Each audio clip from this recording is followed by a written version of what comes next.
श्रीमद् भागवतम स्कंदो अध्याय 7 श्लोक संख्या 18।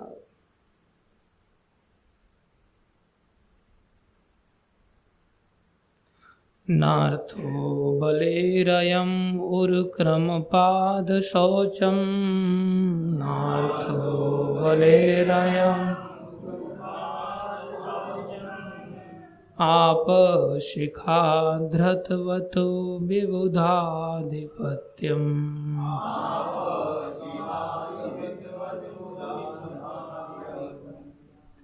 यो वै प्रतिश्रुतमृतेन चिकीर्षदन्या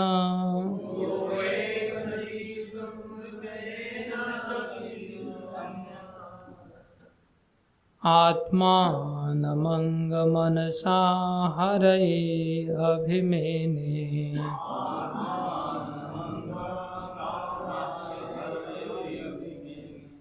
नार्थो बलेरयम् उरुक्रमपादशौचम् नार्थो बलेरयम्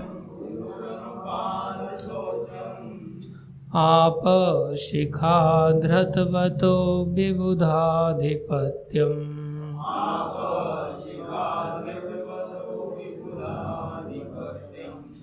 यो वै प्रतिश्रुतमृतेन चिकीर्षदन्यात्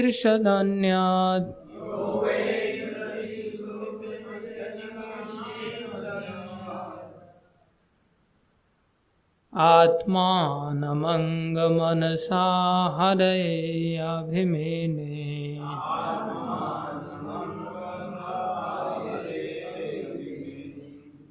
नाथो बलेरयम् उरुक्रमपादशौचम् नाथो बलेरयम्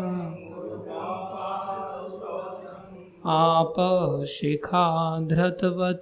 विबुधाधिपत्यम्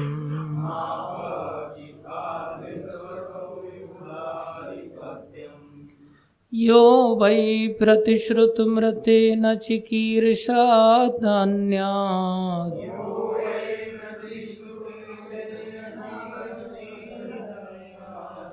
आत्मानमंगमनसा हरये अभिमेने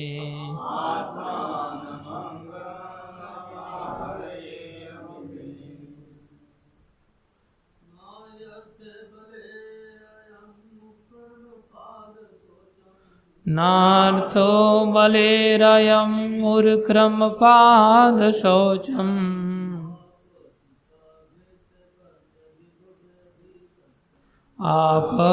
आपशिखाधृतवतो विबुधाधिपत्यम्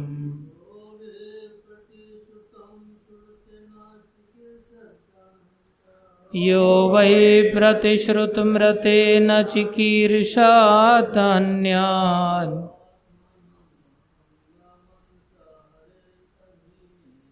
आत्मानमंगमनसा हरये अभिमेने। शब्दार्थ न कभी नहीं, अर्थ की तुलना में किसी महत्व का, बले है शक्ति का अयम यह उरुक्रम पाद शौचम श्री भगवान के पाद प्रक्षालन से प्राप्त आपः जल शिखाधृतवतः सिर के ऊपर धारण करने वाले का विबुध अधिपत्यम देवों के साम्राज्य के ऊपर प्रमुखता यह जो वही निश्चय ही प्रतिश्रुतम दिया गया वचन ऋते न उसके अतिरिक्त चिकीर्षद प्रयास किया गया अन्य कुछ आत्मानम अपना शरीर भी अंग हे नारद मनसा मन से हरे हर के प्रति हरि के प्रति अभिमेने समर्पित। अनुवाद अपने सिर पर भगवान के कमल पाद प्रक्षालित जल को धारण करने वाले बलि महाराज ने अपने गुरु द्वारा मना किए जाने पर भी अपने वचन के अतिरिक्त मन में अन्य कुछ धारण नहीं किया। राजा ने भगवान के तीसरे पग को पूरा करने के लिए अपना शरीर भी समर्पित कर दिया। ऐसे महापुरुष के लिए अपने बाहुबल से जीते गए स्वर्ग के साम्राज्य का भी कोई महत्व नहीं था।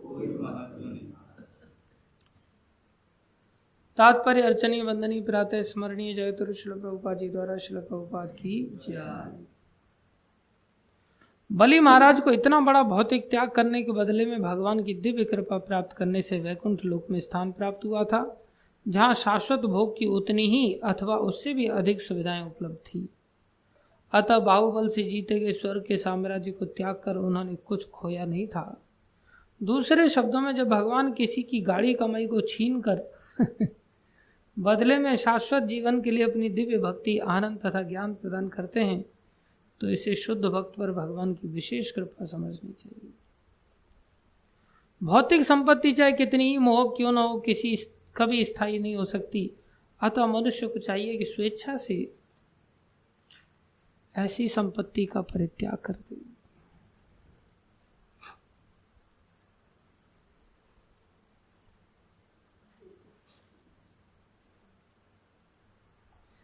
अन्यथा इस शरीर का त्याग करते समय उसे उस सारी संपत्ति को छोड़ना ही पड़ता है। बुद्धिमान मनुष्य जानता है कि समस्त भौतिक संपत्ति नाशवान है और इसका सर्वोत्तम उपयोग यह है कि इसे भगवान की सेवा में अर्पित कर दिया जाए।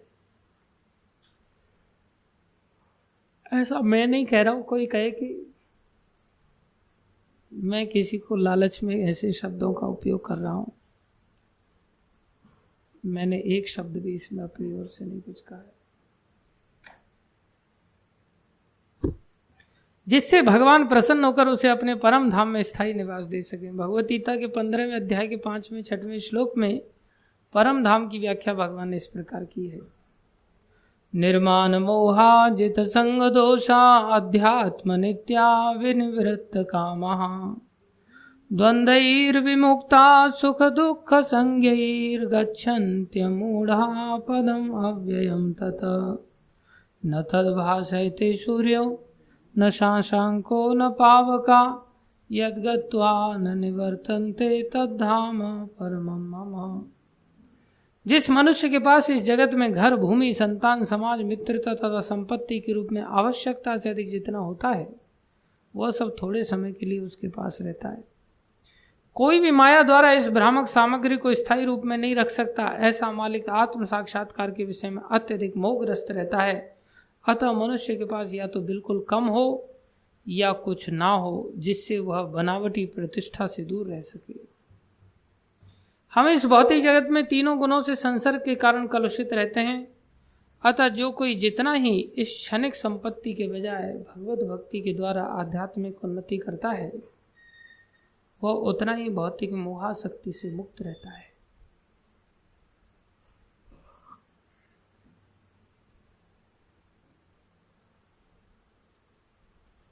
अतः कोई जितना ही इस क्षणिक संपत्ति के बजाय भगवत भक्ति के द्वारा आध्यात्मिक उन्नति करता है, वो उतना ही भौतिक मोहासक्ति से मुक्त रहता है। जीवन की इस अवस्था को प्राप्त करने के लिए मनुष्य को आध्यात्मिक अस्तित्व तथा इसके स्थायी प्रभावों के विषय में पूरा विश्वास होना चाहिए। आध्यात्मिक अस्तित्व के स्थायित्व के विषय में सही ज्ञान प्राप्त करने के लिए मनुष्य को स्वेच्छा से कम या तो बिना कठिनाई के अपना भौतिक अस्तित्व टिकाए रखने के लिए न्यूनतम चीजें इकट्ठी करने का अभ्यास करना चाहिए। मनुष्य को कृत्रिम आवश्यकताओं का सृजन नहीं करना चाहिए। इससे मनुष्य को न्यूनतम से संतुष्ट रहने में सहायता मिलेगी। जीवन की कृत्रिम आवश्यकताएं इंद्रियों के कार्यकलाप हैं। आधुनिक सभ्यता की प्रगति इन्हीं इंद्रियों के कार्यकलापों पर आधारित है, अथवा दूसरे शब्दों में यह इंद्रिय तृप्ति की सभ्यता है। पूर्ण सभ्यता तो आत्मा की सभ्यता है। इंद्रिय तुष्टि चाहने वाला सुसंस्कृत मनुष्य पशुओं के तुल्य है, क्योंकि पशु इंद्रियों के कार्यकलापों से ऊपर नहीं उठ सकते। इंद्रियों से ऊपर मन है। मानसिक चिंतन की सभ्यता भी पूर्ण नहीं है, क्योंकि मन के ऊपर बुद्धि है। और भगवद गीता में हमें बौद्धिक सभ्यता की जानकारी देती है। वैदिक साहित्य में मानवीय सभ्यता की अनेक दिशाएं बताई गई हैं, जिसमें इंद्रिय, मन, बुद्धि तथा आत्मा की सभ्यताएं सम्मिलित हैं। भगवद गीता मूलतः मनुष्य की बुद्धि का विवरण मिलता है, जिससे वह क्रमशः आत्मा की सभ्यता की ओर अग्रसर होता है। श्रीमद् भागवत तो आत्मा से संबंध विषय की पूर्ण मानवीय सभ्यता है। जैसे ही मनुष्य आत्मा की सभ्यता के पद पर उठ जाता है, वह ईश्वर के राज्य में जाने की योग्य बन जाता है, जिसका वर्णन भगवद गीता के उपयुक्त श्लोक में मिलता है। ईश्वर के साम्राज्य की प्रारंभिक जानकारी से हमें पता लगता है कि वहाँ सूर्य, चंद्र या बिजली की आवश्यकता नहीं होती, लेकिन अंधकार से युक्त इस भौतिक जगत में इनकी आवश्यकता पड़ती है। और भगवान के साम्राज्य के विषय में अन्य जानकारी हमें बताती है कि जो भी आत्मा की सभ्यता अर्थात भक्ति योग की विधि से उस साम्राज्य तक पहुँचता है, उसको जीवन की सर्वोच्च सिद्धि प्राप्त हो जाती है। तब मनुष्य आत्मा में स्थायी रूप से स्थित हो जाता है और उसे भगवान की दिव्य प्रेमा भक्ति का पूरा पूरा ज्ञान हो जाता है। बलि महाराज ने अपनी सारी भौतिक संपत्ति देकर बदले में आत्मा की सभ्यता का स्वीकार किया, और इस प्रकार वे भगवान के साम्राज्य में पहुंचने की योग्य बन गए।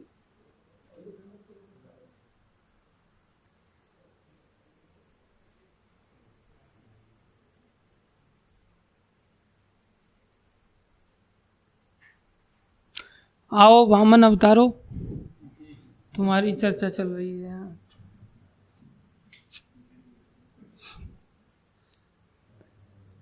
शाबाश।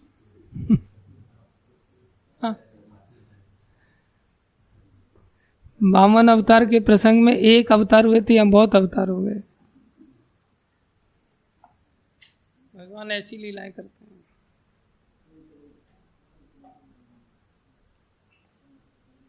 स्वर्ग का साम्राज्य जिसे उन्होंने अपनी भौतिक शक्ति के बल से प्राप्त किया था, ईश्वर के साम्राज्य के समक्ष तुच्छ है, तुच्छ था।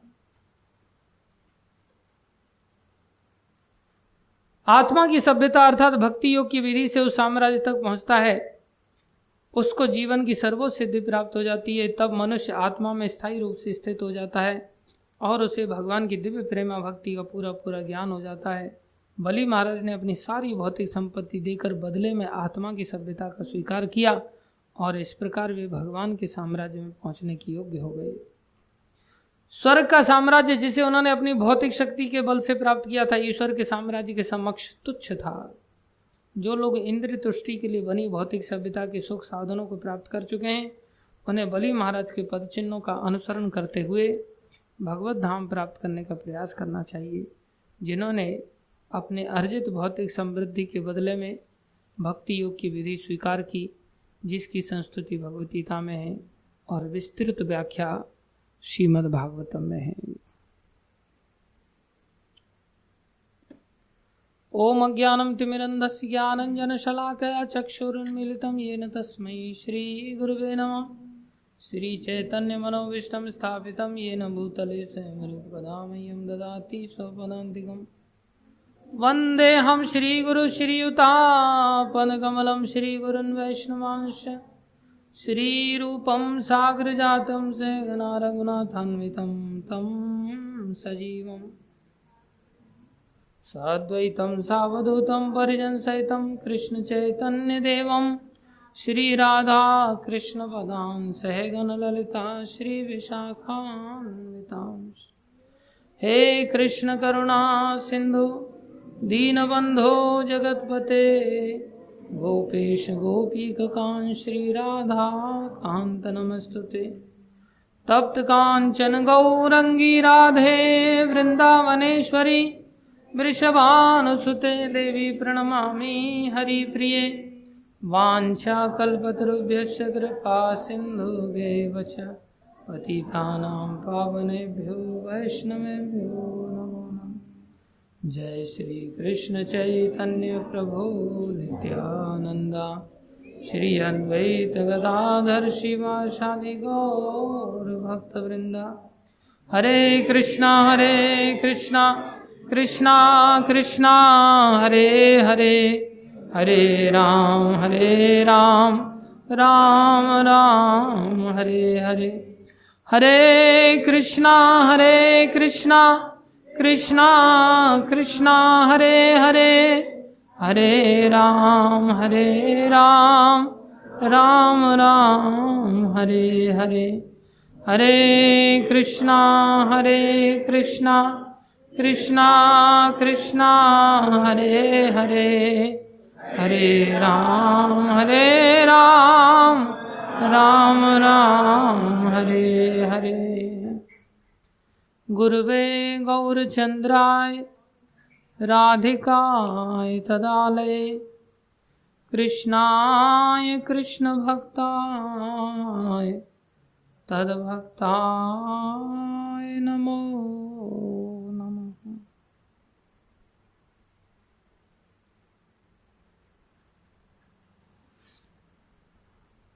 हरे कृष्णा।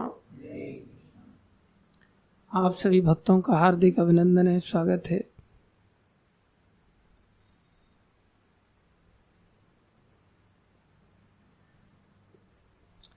विशेष रूप से सभी बालकों का तालियों के साथ स्वागत है। हरि बोल।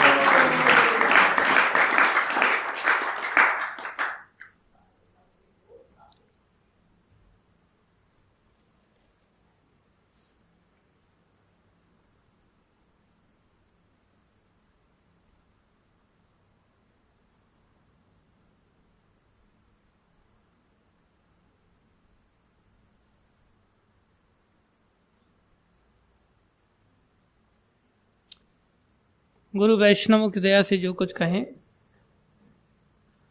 कृपा करके ध्यान से सुनिए। बलि महाराज का चरित्र चल रहा है, उसमें ब्रह्मा जी यहाँ बलि महाराज की चेतना का वर्णन कर रहे हैं कि बलि महाराज का व्यक्तित्व कैसा है।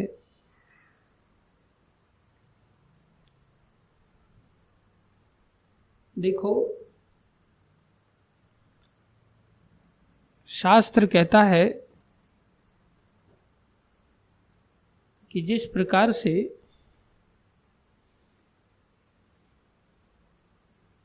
आकाश सर्वव्याप्त है,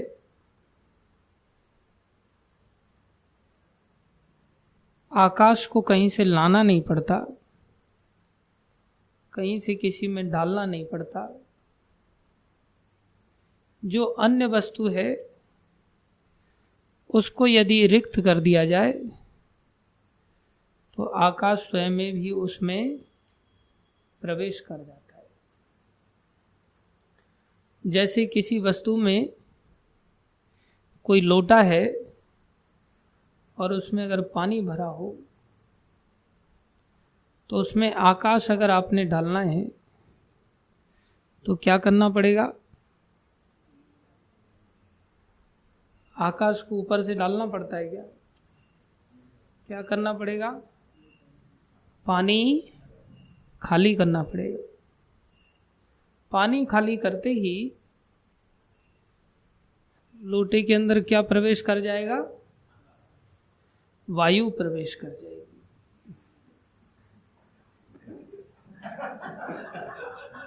खुल गई ना आंखें?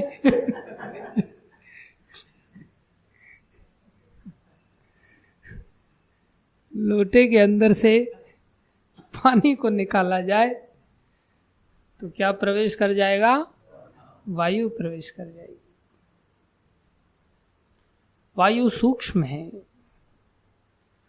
और अगर वायु को बाहर निकाल दिया जाए तब आकाश प्रवेश कर जाएगा। आकाश ही बचेगा। बाय डिफॉल्ट आकाश है, सर्वव्यापक है। तो आकाश के लिए यत्न कोई ऐसा कठिन यत्न नहीं कि कहीं बाहर से उसको लाना है। जो अंदर है उसको खाली कर देना है। इसी प्रकार हमारे जीवन में ये जो हमारा जीवन एक लोटे की तरह है,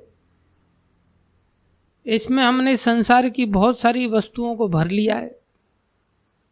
मकान भरा हुआ है हमारे लोटे रूपी जीवन में, धन दौलत भरी हुई है, बहुत सारा गाड़ी घोड़ा साज सामान भरा पड़ा है। इसको क्या कर दिया जाए? खाली कर दिया जाए।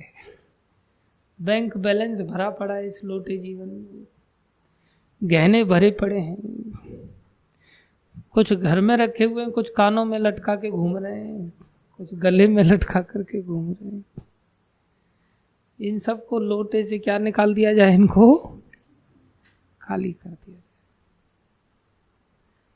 जब इनको खाली कर दिया जाएगा तब व्यक्ति कैसा बन जाएगा?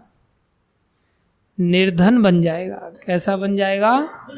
निर्धन बन जाएगा। ये खाली होते ही उसके जीवन में निर्धनता आएगी। लेकिन भगवान नहीं आएंगे। भगवान कब आएंगे जीवन में? जब ये निर्धनता चली जाएगी। निर्धनता कैसे जाएगी? धन के आने पर? बोले नहीं, निर्धनता जाएगी जब चित्त में से जो चीज हमारे पास से चली गई उसकी आकांक्षा भी चली जाए। रोना नहीं रोएं कि यार हमारे पास से गाड़ी चली गई, हमारे पास से मकान चला गया, हमारे पास से खेती बाड़ी चली गई, हमारे पास से जायदाद चली गई। जब कोई व्यक्ति ऐसा रोना रोएगा, इसका मतलब वो निर्धनता को इन सब चीजों की प्राप्ति से नष्ट करना चाहता है। वास्तविक निर्धनता का जाना क्या है? हृदय से इन सब चीजों की वासना चली जाए।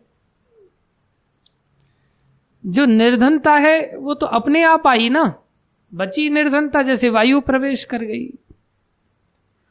तो स्थूल रूप से चीजों का त्याग करना अलग बात है, सूक्ष्म रूप से वायु की तरह वायु से भी मुक्त कर देना लोटे को, अर्थात चित्त में से भोग वृत्तियों का त्याग कर देना पूरी तरह से।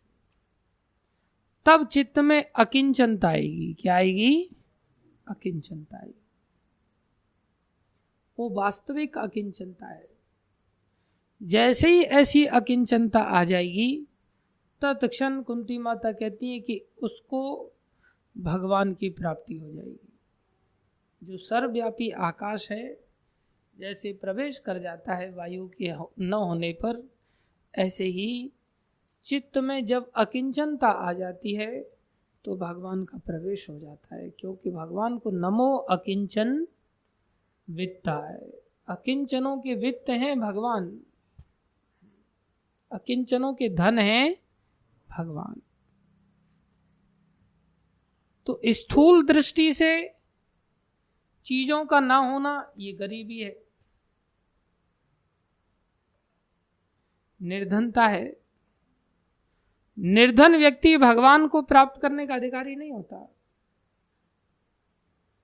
हालांकि भगवान को गरीब नवाज भी कहा जाता है, लेकिन वो गरीबी अलग है। वो अकिंचनता वाली गरीबी है जिसमें कि मन में भी इन सब चीजों का स्थान नहीं, मन से भी निकाल दिया जाए इन सब चीजों को, अर्थात हवा भी निकाल दी गई है एक प्रकार से। इतना सूक्ष्म स्तर पर कार्य किया गया। स्थूल स्तर पर जीवन से निकल गया, इंद्रिय भोगों से इंद्रियों के विषय निकल गए, सूक्ष्म स्तर पर भी मन से ये सारे विषय निकल जाएं, तब भगवान को लाना नहीं पड़ता, भगवान अपने आप ही प्रवेश कर जाए। ऐसा बलि महाराज का चरित्र यहाँ वर्णन आ रहा है। बोले उन्होंने अपने बाहुबल से, विशेष रूप से आदमी त्याग कर देता है कई बार किसी दूसरे की कमाई हुई चीज को, बाप की दी हुई संपत्ति को दान कर सकता है, लेकिन अपने बाहुबल से कमाई हुई चीज का 1 रुपया निकालना भारी पड़ जाता है। बाप का पैसा तो आदमी उड़ा देता है, खुद का बाहुबल से किया हुआ पैसा अर्जित वो कभी त्याग नहीं कर पाता। मरते मर जाता है, लेकिन स्थूल रूप से भी त्याग सूक्ष्म रूप से कब करेगा वो। इसलिए भगवान ने क्या कहा, बोले जीवन में यदि कोई वास्तव में पवित्र होना चाहता है, क्या होना चाहता है, पवित्र होना चाहता है, भगवान को अगर पाना है किसी ने तो उसको पवित्र होना पड़ेगा। पवित्र होना चाहता है तो उसको 3 कामों का कभी त्याग नहीं करना चाहिए। ये 3 कार्य कौन से हैं? उसको कभी दान का त्याग नहीं करना चाहिए, उसको सदा दान करना चाहिए। दूसरा कार्य उसको यज्ञ करना चाहिए। तीसरा कार्य उसको तपस्या करनी चाहिए। 3 कार्य निरंतरता के साथ करना सीखना चाहिए। तपस्या, दान और यज्ञ करना चाहिए। आज का जो प्रसंग है इसमें क्या कार्य कर रहे हैं बलि महाराज? दान करते रहना चाहिए। इसका मतलब ये नहीं है कि पैसा बचा के रखना चाहिए, 1-1 रुपया दान करना चाहिए, क्योंकि करते रहना है ना। नहीं, एक व्यक्ति द्वारकाधीश मंदिर में गया और नोट का बंडल ले गया हो, तो नोट का बंडल ले गया, दर्शन कर रहा है वहां लोगों को फिर आगे बढ़ाते, तो वो क्या करता है, जैसे ही आगे बढ़ाने लग गया तुरंत बंडल में से 100 का नोट निकाल ले ऐसे दिखाता हुआ, और फिर चढ़ा दे थाली। करारा नोट निकाले, चढ़ा दे। नोट चढ़ाए तो कोई कुछ बोलता नहीं, फिर उसको फिर 5 मिनट दर्शन करते करते हो गए, फिर बोले चल भाई आगे, फिर नोट 1 निकाल ले एकदम से और फिर चढ़ाने लग जाए। अब कोई उसको नहीं बोल रहा है कि तू आगे चल।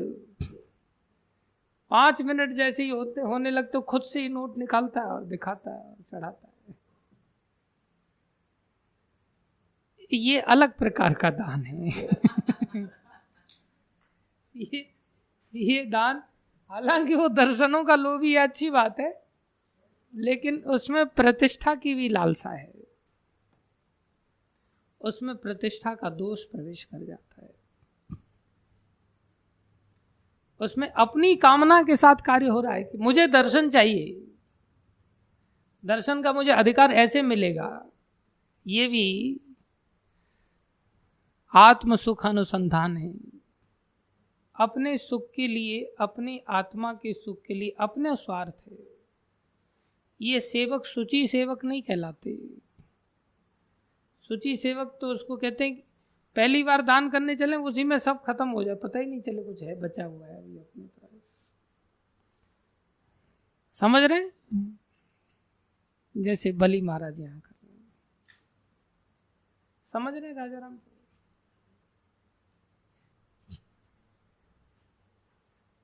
जनार्दन प्रभु, हाँ अपने पास नहीं है, ऊपर से ही महीने में आ रहा है तो फिर उसको महीने महीने देना पड़ेगा। अपने पास स्टॉक में है तो सीधा अकाउंट लो, फटाक से खाली करो, झंझट खत्म करो, मुक्त हो जाओ, फ्री हो जाओ, उसको झंझट मत पालो तुरंत। और ये जब तक खाली नहीं होगा ना तब तक रास्ता ही नहीं। सच्चाई है इसमें, ये श्लोक बता रहा है, मैं कुछ नहीं बता रहा हूं।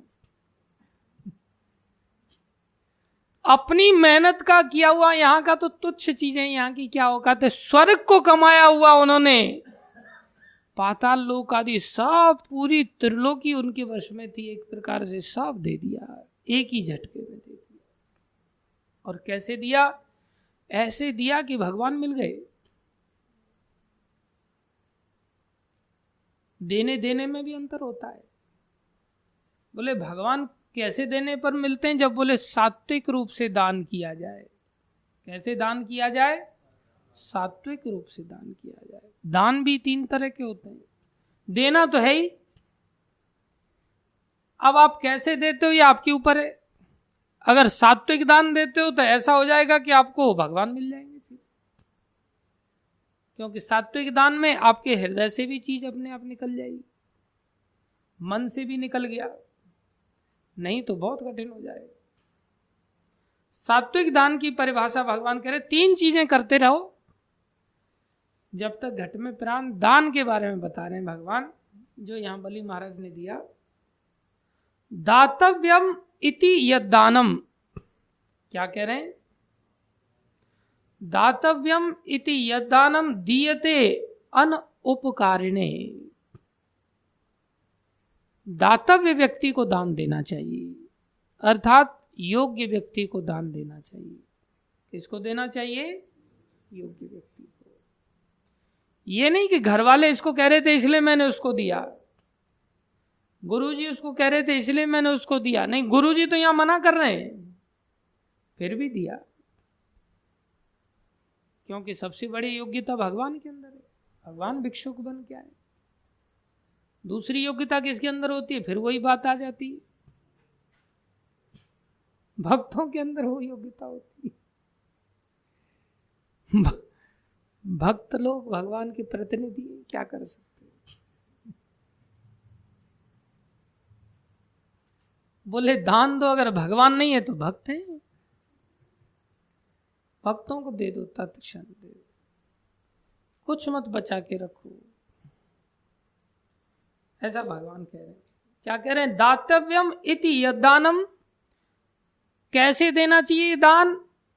दीयते, दे दिया, अनुपकारिणे, ऐसा मन में ना आए कि मैंने उपकार कर दिया। ऐसा अगर मन में आ गया कि मैंने उपकार किया, मैंने दान दिया, मैंने बहुत बड़ा उपकार कर दिया, बस गई भैंस पानी में, इतने से ही बेड़ा गर्क, भगवान नहीं मिलेंगे। दीयते अनुपकारिणे देशे काले च पात्रे च यद दानम तद दानम सात्विकम स्मृतम। देश का ध्यान करते हुए होना चाहिए, काल का ध्यान करते हुए होना चाहिए, पात्र का ध्यान करते हुए होना चाहिए। क्या कह रहे?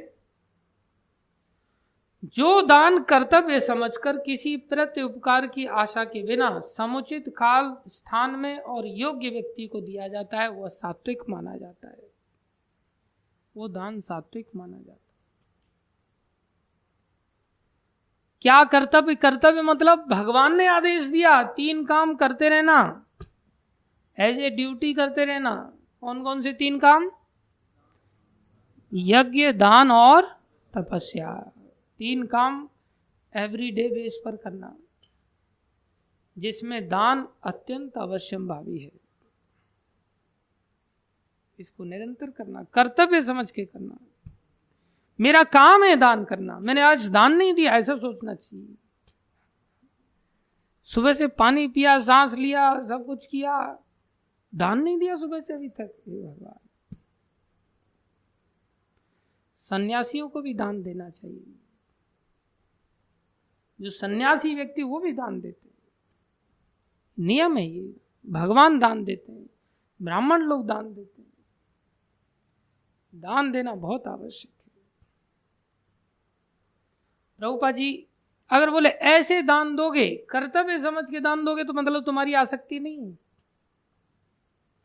आसक्ति है तो तुम भिखारीपन सोचोगे, फिर सोचोगे अरे ये चला गया मेरे हाथ से, आ गया सुबह सुबह ये लूट के ले गया मेरे को, लॉलीपॉप पकड़ा गया, पैसा ले गया मेरे से, एक फोटो फ्रेम दे गया, बस। कोई उपकार की भावना नहीं, कोई ऐसा नहीं लगना चाहिए कि मैंने उपकार किया, मेरे को भी बदले में कुछ चाहिए, नहीं। कर्तव्य समझ करके दीयते अनुपकारिणे देशे काले च पात्रे च तद दानम सात्विकम स्मृतम, ऐसा सात्विक दान कहलाता है। प्रभुपाद जी तात्पर्य में क्या समझा रहे हैं? वैदिक साहित्य में ऐसे व्यक्ति को दान देने की संस्तुति है जो आध्यात्मिक कार्यों में लगा हो। अब भगवान ही भजन करते हैं अपना खुद का, और उनके भक्त भजन करते हैं। तो आध्यात्मिक कार्य भक्ति करना है। अब क्या कह रहे हैं, अविचार पूर्ण ढंग से दान देने की संस्तुति नहीं है। बहुत बड़ा काम है, मजाक नहीं। नीलेश आचार्य जी, मजाक नहीं, बहुत बड़ा काम। क्या कह रहे हैं, अविचार पूर्ण ढंग से दान देने की संस्तुति नहीं है। अविचार पूर्ण किसको कहते हैं? बोले आध्यात्मिक सिद्धि को सदैव ध्यान में रखा जाता है। हम दान दे रहे हैं, लाभ क्या है, विचार क्या है? बोले विचार होना चाहिए। क्या विचार है? आध्यात्मिक सिद्धि कैसे मिलेगी। तो आध्यात्मिक सिद्धि के लिए क्या करना पड़ेगा? बोले अतएव किसी तीर्थ स्थान में, कहां जाओ? तीर्थ स्थान में दान दो। सूर्य या चंद्र ग्रहण के समय में दान दो। मास अंत के समय में अर्थात अमावस्या पूर्णिमा आदि को दान दो।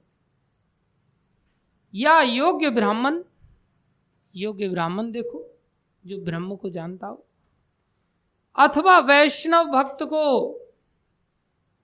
या मंदिर में दान देने की संस्तुति है। मंदिर के डोनेशन बॉक्स में डाल दो। फिर क्या कह रहे हैं, बदले में किसी प्रकार की प्राप्ति की अभिलाषा न रखते हुए ऐसे दान किए जाने चाहिए। अब और बहुत बड़ी बात बता रहे हैं प्रभुपाद जी। कभी कभी निर्धन को दान करुणावश दिया जाता है।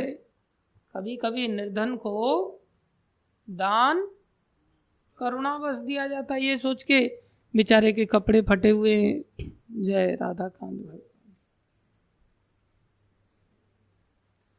कपड़े कैसे हैं? फटे हुए हैं, चलो दान दे दो इसको। हड्डियां एक एक दिखाई दे रही हैं इसकी, भूखा लग रहा है, अभी चक्कर खा के मरने वाला है, चलो दान दे दो इसको। मकान दुकान कुछ है नहीं, नीले गगन के तले लोटा लेके चले, बेचारे को शौचालय वगैरह भी नहीं है, चलो इसको दान दे दो। ऐसा कोई व्यक्ति अगर सोचता है करुणा के कारण दान दिया जाए, प्रभुपाद जी लेके कहते हैं, लेकिन यदि निर्धन दान देने योग्य पात्र नहीं होता तो उससे आध्यात्मिक प्रगति नहीं होती।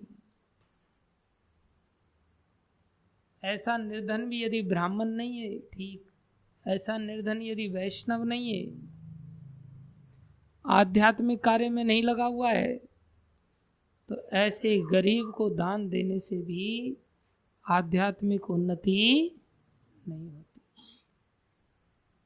कितनी बड़ी बात बता रहे। दूसरे शब्दों में वैदिक साहित्य में अविचार पूर्ण दान की संस्तुति नहीं है। विचार क्या है? यही विचार है, पात्र देखो, स्थान देखो और काल देखो, समय देखो।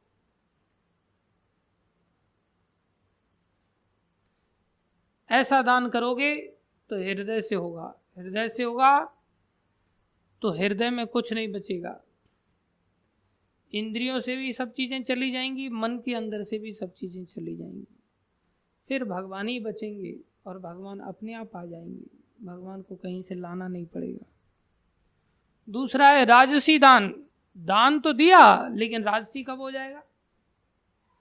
यत्तु प्रति उपकार्यार्थम, प्रति उपकार की भावना से दिया। मैं पैसा दे रहा हूं, मेरे उपकार में ये लोग जी रहे हैं।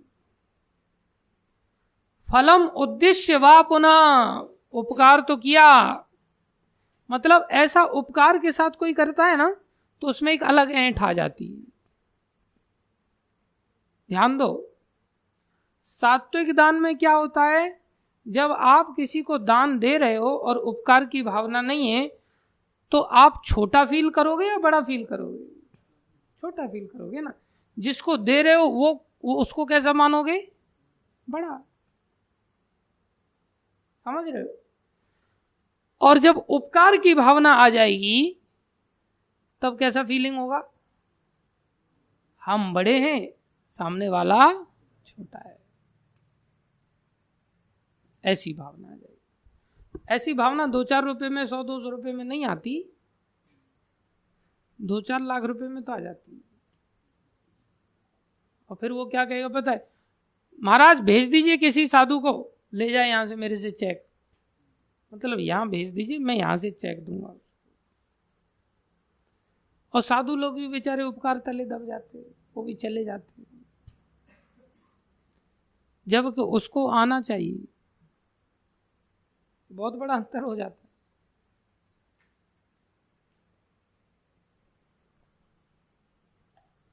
5-10 रुपए में उपकार की भावना नहीं आती। 5-10 रुपए में तो ऐसी अपनी फीलिंग खुद की ऐसी छोटी लगती है कि कोई देख तो नहीं रहा है 5 रुपए डाल दो। 500 रुपए में फीलिंग आ जाती है, दिखा के डालने लग जाते हैं देखो मैं 500 रुपए डाल रहा हूँ। डोनेशन बॉक्स में ही नहीं डालते, हाथ में पकड़ाते हैं, 500 रुपए ये पकड़ो। और कोई चेक डालेगा क्या 5 लाख रुपए का बिना दिखाए डोनेशन बॉक्स में? दान तो हाथ में से जा ही रहा है, लेकिन भावना देखो कितनी सूक्ष्म है, भावना बदल गई। डाल भी देगा तो जाके बता के आएगा मैं डाल के आया पैसा। उपकार की भावना है ना, अंदर उपकार की भावना। पैसा चला गया और सात्विक दान से हमने खुद अपने हाथों से कैसा बना लिया, राजसिक बना लिया। अपने ही हाथों से अपने पैरों पर कुल्हाड़ी मार लिया। कैसी विचित्र बात है। भक्त लोग भी मजबूरी में कहते भैया तू हाथ में ही दिया कर, पता चला सात्विक दान के नाम पर डोनेशन बॉक्स में डालना ही बंद कर दिया ये भी एक समस्या है। बोले प्रभु जी जब से आपने सात्विक दान का बोला तब से मैं डोनेशन बॉक्स में ही डालता हूँ, पता चला डाल कुछ नहीं रहा है कंजूस मारवाड़ी इतना हो गया है। ये चीजें निकलती नहीं, इसलिए तो भगवान आते नहीं, जबकि मौत के झपेट में एक दिन तो सब जाने वाला है, लेकिन तब तक सांप बन करके बैठा रहता है एकदम से, उसके ऊपर छोड़ना नहीं चाहता। ये दुर्भाग्य, क्योंकि फटाक से ऑर्डर दे देता है ना वो वेबसाइट पर, मेरे को हेडफोन चाहिए, मेरे को बढ़िया घड़ी चाहिए जिसमें फोन भी बजे, उसमें स्मार्ट वॉच चाहिए, वहीं से ऑर्डर दे देता है। धड़ाधड़ धड़ाधड़ ऑर्डर निकलते रहते हैं। अलग अलग वैरायटी के स्पीकर चाहिए, वैरायटी का लैपटॉप चाहिए। कुर्ते में भी बोले ऐसी वाली चाहिए जो फीते बांधते ना, क्या बोलते उसको, बगल बंदी चाहिए। फटाक से ऑर्डर दे दिए जाते। पीछे क्या मुड़ के देख रहे हो?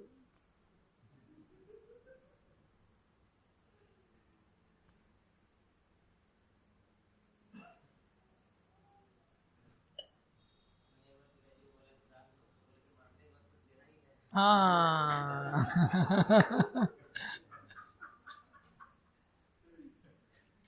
मरने के बाद देना थोड़ी है, वो तो चला जाएगा उसे देना थोड़ी कहेंगे, तुम थोड़ी दे करके गए कि देना माना जाएगा, वो तो जबरदस्ती ट्रांसफर हो गया, मजबूरी है। देखो कितना सूक्ष्म है, कैसे सतोगुनी दान हम चाहे तो दे सकते हैं, सतोगुनी से रजोगुनी कितनी देर में हो जाता है, बस इतनी सी देर में रजोगुनी हो जाता है। कैसे हो जाएगा? यत्तु प्रति उपकारार्थम, सबसे पहले भावना उपकार की भावना अगर आ गई मतलब खुद बड़ा बनने लग जाएगा। फलम उद्देश्य वा पुनः, फल की आकर मैंने दान दिया ना, राजभोग की प्लेट आनी चाहिए, दान दिया ना मैंने, मेरे को स्पेशल ट्रीटमेंट मिलना चाहिए, दान दिया मुझे विशेष कमरा मिलना चाहिए, दान दिया देखो मेरे को गाड़ी घुमाने के लिए नहीं है, अभी मैं ब्रज में आया हूं, मैं इतना लाखों रुपए दान दिया है, मेरे को मंदिर के लोग गाड़ी नहीं दे सकते, थोड़ा घुमा नहीं सकते? हाँ, मेंबरशिप कार्ड मिलना चाहिए मुझे, 3 दिन का फ्री अकोमोडेशन की सुविधा मिलनी चाहिए, दान दिया ना। हाँ कम से कम हरि बोल तो बोलना चाहिए, कुछ नहीं हो रहा तो हरि बोल नहीं बोला गया, मेरा अनाउंसमेंट नहीं हुआ। बाकी दिन मंगल आरती उठे या ना उठे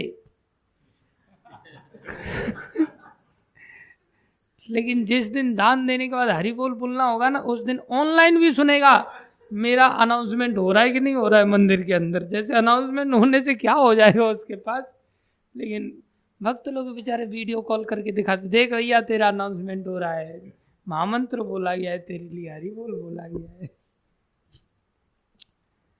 कितनी देर में राशि दान हो जाता है एकदम से फटाक से। पैसा उतना ही जा रहा है चेतना के कारण, सतोगुनी दान से राशि दान हो। क्या कह रहे हैं? दीयते च परिक्लिष्टम, देने के साथ थोड़ा सा अंदर दुख लग रहा है, अरे चला गया, सोचा था ये काम आ जाता है इस काम में, लेकिन साधु ने भी अभी टपकना था और इनका श्राप तो लग ही जाता है, नहीं देते तो श्राप के द्वारा मारे जाते। क्या अगर तू ले जा यार, तू जा, शकल मत देखा, तू ले जा बस यहाँ से। दीयते च परिक्लिष्टम, कष्ट के साथ दिया जाता है। 5-10 हजार मांगते अलग बात है, आपने सीधा 50 हजार कर दिया, कहाँ से? अच्छे आदमी नहीं है आप लोग, दोबारा मंदिर में कभी आऊंगा नहीं मैं उधर। दीयते च परिक्लिष्टम, दुख के साथ दिया जाता है, प्रसन्नता नहीं होती। होता है ऐसा कि नहीं? छूटता थोड़ी आसानी से, खुद से भी देते तब भी कहीं ना कहीं चुभन तो आई जाती है।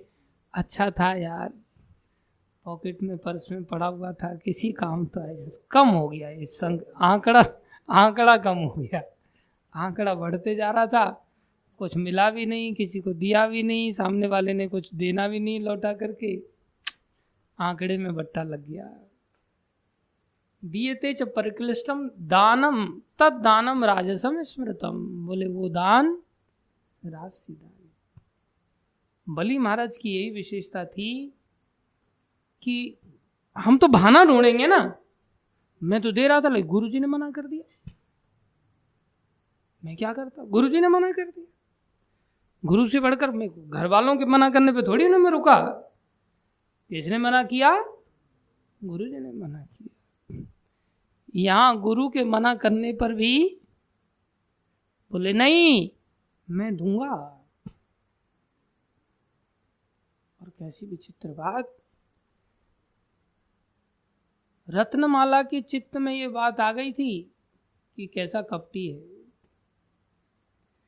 लेकिन बलि महाराज के चित्त में ये बात नहीं आई। पहले से ही पता चल गया था उनको तो कि श्रीहीन होने वालों में ये साक्षात विष्णु है, सब छीन लेंगे, तेरे साथ छल कर लेंगे। लेकिन अंदर क्या थी? भगवान की भक्ति थी, इसलिए भगवान ने छल किया।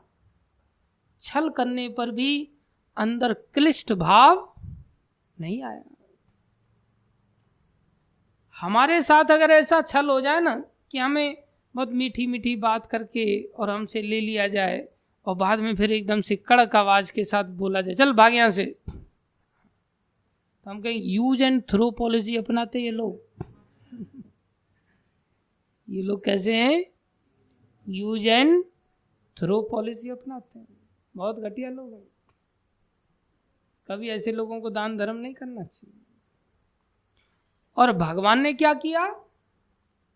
यूज एंड थ्रो पॉलिसी नहीं, यूज एंड कुटाई पॉलिसी। एक तो सब कुछ दान ले लिया, ऊपर से धुनाई और किया। फिर भी मन में जरा सा भी क्लिष्ट भाव नहीं आया, मन में जरा सा भी क्लिष्ट भाव नहीं आया। कुछ लोग तो ऐसे मूर्ख हैं कि पात्र में देखते हैं प्रभुपाद जी से भी बढ़कर बोले पंडा लोग बड़े पात्र हो गए, जैसे पंडा लोगों ने सारे संसार में प्रचार करके दुनिया को भक्त बना दिया। अरे सबसे बड़े पात्र बैठे हुए हैं प्रभुपाद जी, दान धर्म करना चाहिए प्रभुपाद जी के चरणों में करना चाहिए। प्रभुपाद जी से बढ़कर और दुनिया में कौन है? न भूतो न भविष्य, न पहले कोई हुआ न भविष्य में कोई होगा। प्रभुपाद जी के चरणों में सर्वस्व सौंपना सीखना चाहिए, ध्यान रखना चाहिए। कोई हमें थोड़ा सा प्रसाद दे देता है, थोड़ा सा मान सम्मान दे देता है, हम फूल के लट्टू हो जाते हैं। और प्रभुपाद जी तो ऐसा मान सम्मान अहंकार की तृप्ति करते नहीं, तो फिर वहाँ हमारा मन खट्टा बना रहता है। प्रभुपाद जी को क्या करेंगे दान देकर? क्या कह रहे हैं? राजसी दान हो गया, पैसा तो गया लेकिन दुखी होके दिया, उपकार की भावना से दिया, और कुछ बदले में फल की आशा से दिया, बस यही बेड़ा गर्क हो गया।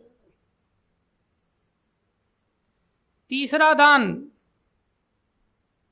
प्रभुपाद जी लिख रहे हैं यहां पर तात्पर्य में, दान कभी स्वर्ग जाने के लिए दिया जाता है तो कभी अत्यंत कष्ट से, ये फल है मैं स्वर्ग मिल जाएगा भाई दान दे देंगे, तो नहीं, फल की आकांक्षा मत करो। तो कभी अत्यंत कष्ट से तथा कभी इस पश्चाताप के साथ कि मैं इतना खर्च इस तरह क्यों किया। कभी कभी अपने वरिष्ठ जनों के दबाव में आकर के भी दान दिया जाता है। परिवारी जन कहते नहीं नहीं तू दे बेटा, यहाँ बेटे की इच्छा नहीं, बेटा बड़ी मुश्किल से माँ के सामने पर्स में से निकाल करके डाल देता है, मजबूरी में डाल देता है। माता पिता परिवारी जन दानी है, औलाद दानी है नहीं, औलाद को मजबूरी में दान देना पड़ता है। ऐसे दान रजोगुण में दिए गए माने जाते हैं। ऐसे अनेक दातव्य न्यास हैं जो उन संस्थाओं को दान देते हैं जहां इंद्रिय भोग का बाजार गर्म रहता है। वैदिक शास्त्र ऐसे दान की संस्तुति नहीं करते। ऐसे बहुत सारी संस्थाएं जहां इंद्रिय बाजार गर्म रहता है, अर्थात जैसे ही आपने दान दिया गरम गरम पिज्जा आ जाएगा आपके सामने, आपको बढ़िया ट्रीटमेंट मिलेगा, पनीर की सब्जी आदि सब चीज़ें एकदम बढ़िया, कमरा वगैरह हर चीज़ की, गाड़ी घोड़ा सब चीज़ें आपको दी जाएंगी। जैसे ही ऐसे मिलने लग जाता है ना, बस आदमी वहाँ दान देता है, जहाँ नहीं मिलता वहाँ दान नहीं देता। भक्त लोग भी गिर जाते हैं, बोले ठीक है तो सतोगुनी मत दे, तो रजोगुनी दान दे। समझाना चाहिए उसको, भाई सतोगुनी दान दे। तमोगुनी दान क्या है? आदेश काले यद दानम अपात्रेभ्यश्च दीयते असत्कृतम अवज्ञातम तत्तामसम उदाहृतम। अर्थात अपवित्र स्थान में दिया जाए। देखा कोई सट्टा चलाता है, जुआ चलाता है, वहां जाकर के किसी को दान दे रहे हैं, अनुचित समय में दिया जा रहा है, किसी अयोग्य व्यक्ति को या बिना समुचित ध्यान या आदर से दिया गया है, वह तामसी कहलाता है। प्रभुपाद जी लिख रहे हैं यहां पर मद्यपान तथा द्यूत क्रीड़ा में व्यसनी के लिए दान देने को प्रोत्साहन नहीं दिया गया। तामसी लोग ही होते हैं, देखा दे दो भैया, और वो दे दिया आपने और उससे वो दारू पी के ऐश कर रहा है। आपके पैसे से वो दारू पी रहा, वो तो नरक में जा ही रहा है, आपको भी लेकर के जा रहा है। आपने उसको आटा दिया, आटा बेच दिया, उसने बेच करके दारू पी रहा है, बीड़ी पी रहा है, तंबाकू खा रहा है। आप सोच रहे हमें क्या लेना देना, क्या कर रहा है क्या नहीं, हमने तो दे दिया ना, पैसा थोड़ी दिया, आटा दिया उसको, आटा बेच दिया उसने, बीड़ी पी रहा है, तुम्हें उसका फल मिलेगा। ऐसा दान आप उल्टा ऐसे बीड़ी सूतने वाले लोगों को, मदिरा पान करने वाले लोगों को आप बढ़ावा दे रहे हो, ये समाज के लिए घातक है, इसलिए आपको उसका नुकसान उठाना पड़ेगा। यहां पर मद्यपान तथा द्यूत क्रीड़ा व्यसनी के लिए दान देने को प्रोत्साहन नहीं दिया गया। ऐसा दान तामसी है। ऐसा दान लाभदायक नहीं होता, वरन इससे पापी पुरुषों को प्रोत्साहन मिलता है। प्रभुपाद जी लिखा है इसी प्रकार यदि बिना सम्मान तथा ध्यान दिए किसी उपयुक्त व्यक्ति को दान दिया जाए तो वो भी तामसी है। सम्मान के साथ दान नहीं दिया तो दान तामसी हो गया।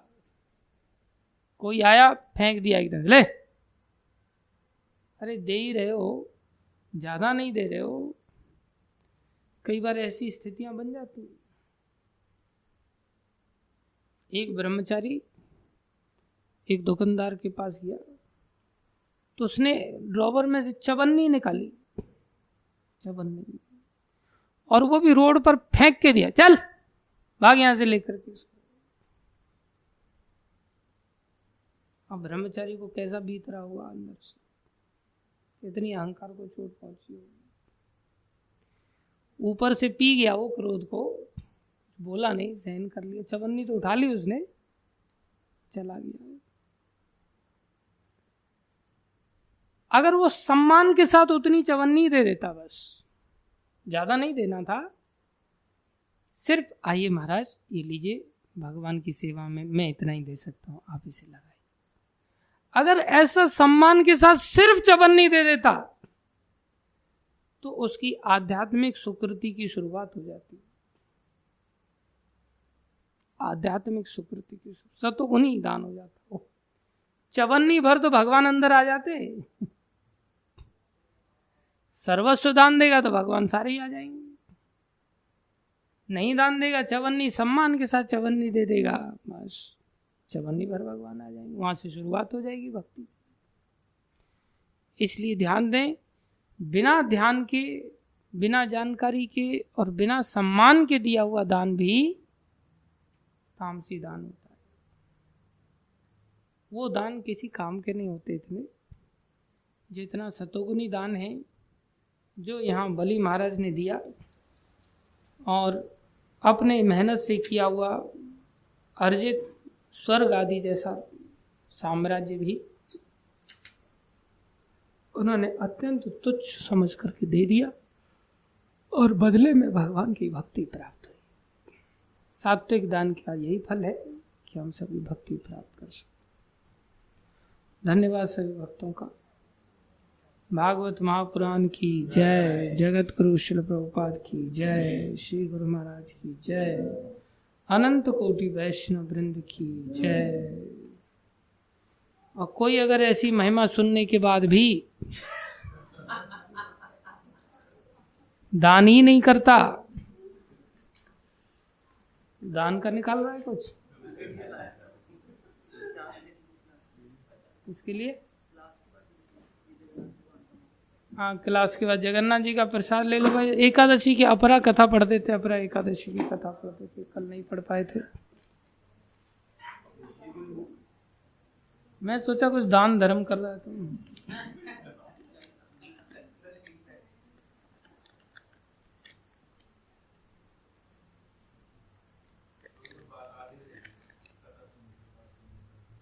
हाँ वो तामसी कथा श्रवण करने वाले लोग हैं।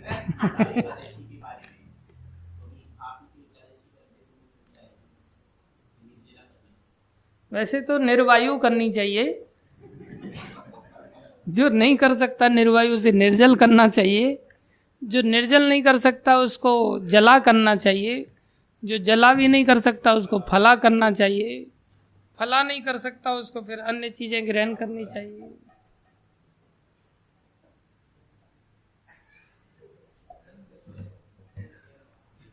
सबकी अपनी सामर्थ्य। मोबाइल में दे दो निकाल करके किसी के पास।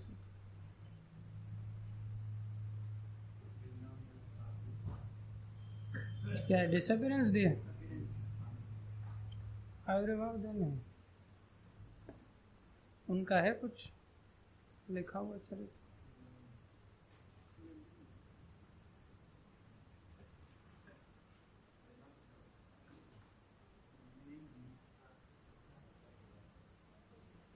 मिला अपरा एकादशी? अंग्रेजी में तो है मेरे पास। चलो मैं पढ़ता हूँ अंग्रेजी में, सब अंग्रेज लोग हैं, चिंता की बात नहीं। अपरा एकादशी। The topics of अपरा Ekadashi which occurs during the waning moon in the month of May-June are described in Brahmand Puran in the conversation between Lord Krishna and Maharaj Yudhishthir। महाराज युधिष्ठिर और कृष्ण के बीच में ये चर्चा हो रही है इस एकादशी को लेकर के। Once Maharaj Yudhishthira asked of Lord Krishna, O Lord Krishna, O Janardhan, what is the name of Ekadashi that occurs during the waning moon in the month of May, June? And what are its glories? Please describe all this to me.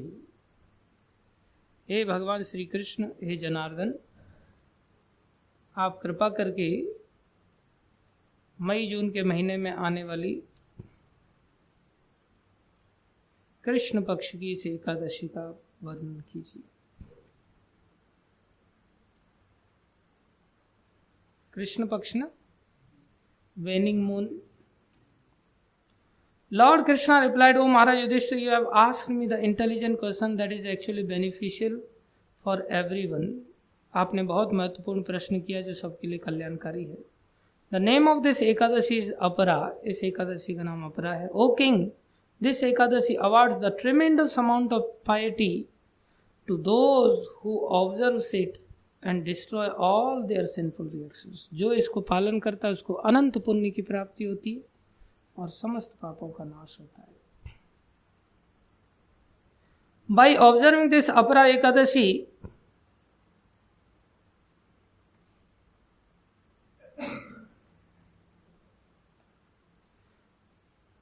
यह बहुत पुण्य प्रदान करने वाली और बड़े बड़े पातकों का नाश करने वाली है। ब्रह्म हत्या से दबा हुआ, गोत्र की हत्या करने वाला, गर्भस्थ बालक को मारने वाला, परनिंदक तथा पर स्त्री लंपट पुरुष भी अपरा एकादशी के सेवन से निश्चय ही पाप रहित हो जाता है। जो झूठी गवाही देता है, माप तौल में धोखा देता है, बिना जाने ही नक्षत्रों की गणना करता है। हैं कुछ ऐसे लोग जो बिना जाने ही नक्षत्रों की गणना करते रहते हैं और कूटनीति से आयुर्वेद का ज्ञान बनकर वैद्य का काम करता है। ऐसे भी लोग हैं कुछ।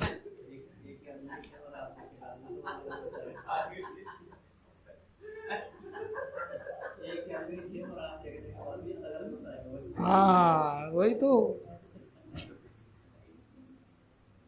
ये सब नरक में निवास करने वाले प्राणी हैं।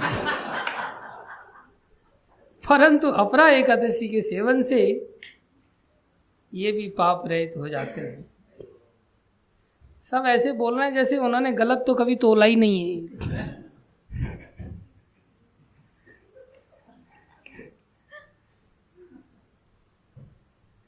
परंतु अपरा एकादशी के सेवन से ये भी पाप रहित हो जाते हैं। यदि कोई क्षत्रिय अपने छात्र धर्म का परित्याग करके युद्ध से भागता है तो वो क्षत्रियोचित धर्म से भ्रष्ट होने के कारण घोर नरक में पड़ता है।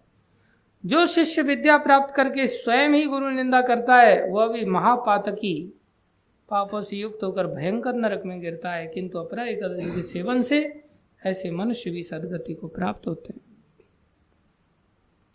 माघ मास में जब सूर्य मकर राशि पर स्थित हो उस समय प्रयाग में स्नान करने वाले मनुष्यों को जो पुण्य होता है, काशी में शिवरात्रि का व्रत करने से जो पुण्य होता है, गया में पिंडदान करने से पितरों को तृप्ति दान करने वाला पुरुष जिस पुण्य का भागी होता है, बृहस्पति के सिंह राशि पर स्थित होने पर गोदावरी में स्नान करने वाला मानव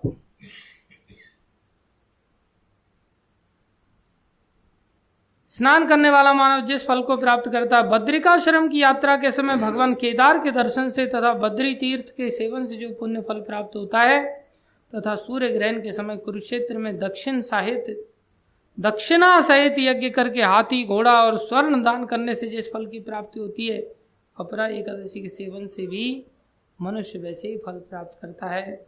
अपरा को उपवास करके भगवान वामन की पूजा करने से मनुष्य सब पापों से मुक्त हो श्री विष्णु लोक में प्रतिष्ठित होता है। इसको पढ़ने और सुनने से सहस्र गोदान का फल मिलता है। पता नहीं आपने सुना या नहीं सुना, लेकिन मैंने पढ़ा जरूर है।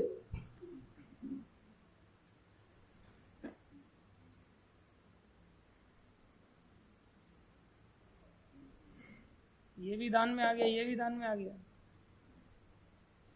श्रील वृंदावन दास ठाकुर की जय।